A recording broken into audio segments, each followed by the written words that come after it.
Here in my snowy little town, we're in the thick of winter, which means cozy, hearty, and warming meals for my family. In this video, I'm going to be showing you 3 from-scratch meals that I made for my family this week.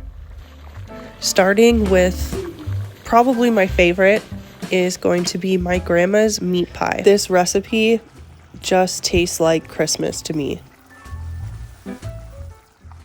It's not dry, it holds together well.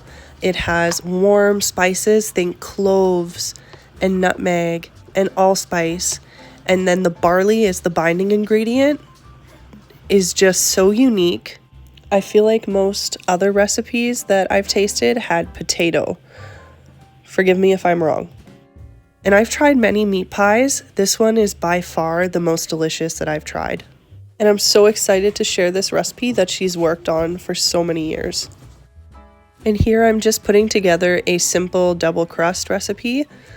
I didn't have lard on hand, so I just found a butter recipe online. My grandma traditionally would use the recipe on the side of the tender flake lard box, and she swears by that. So I let that meat simmer for about 4 hours with enough water to cover, with some minced garlic, onions, celery, and carrots, some beef stock, a bay leaf with a little bit of savory spice, salt, pepper, thyme, cloves, little nutmeg, some allspice, and skimmed off the fat that rose to the surface as the meat cooked. But my grandma didn't discard that fat. As I mentioned earlier, she makes the tender flake pie crust recipe. After the meat is done, she has that little bowl of fat sitting next to her at the stove. And when she goes to make her crust, she replaces half of the lard in that recipe with the fat from the beef.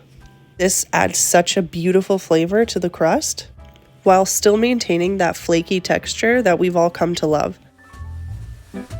Then at that point, I scooped the meat filling into my base crust, added the top crust, crimped the edges in my grandma's signature French Canadian way, and then I baked them in the oven at 425 for about 25 minutes or until the top is golden brown.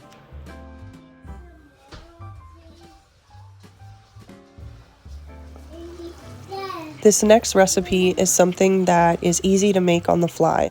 If you don't have meat thawed out, ground beef is always a nice go-to because it's so easy to just throw it in some warm water and it defrosts pretty quickly.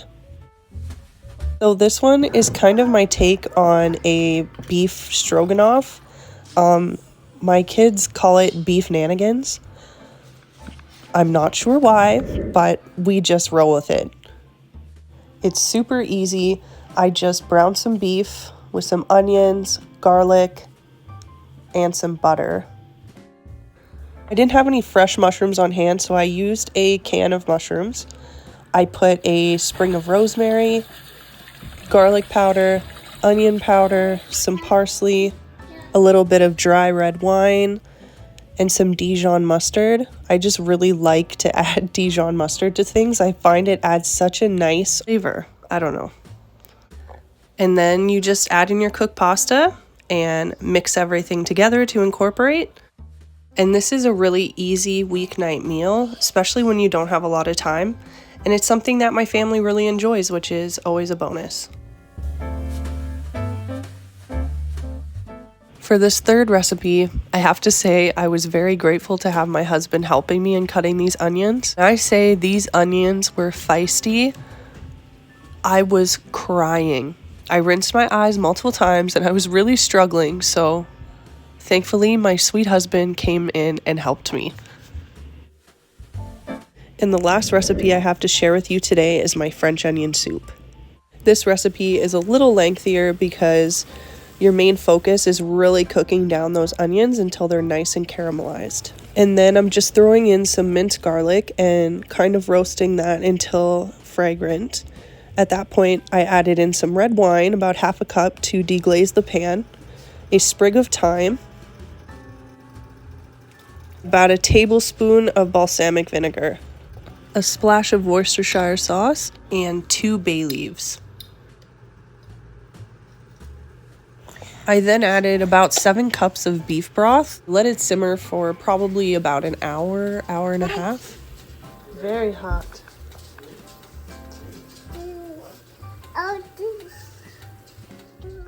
And by that time, the broth had thickened up beautifully and I was ready to go on to making my mini loaves that I decided last minute I was going to make into bread bowls. So I then split my dough into 6 mostly equal pieces. And if there's something that I could do differently next time, I would double this recipe and split it into 6, because these did not come out as big as I would have liked. They were perfect size for my kids, but for my husband specifically, it was a little bit small and he ended up having multiple.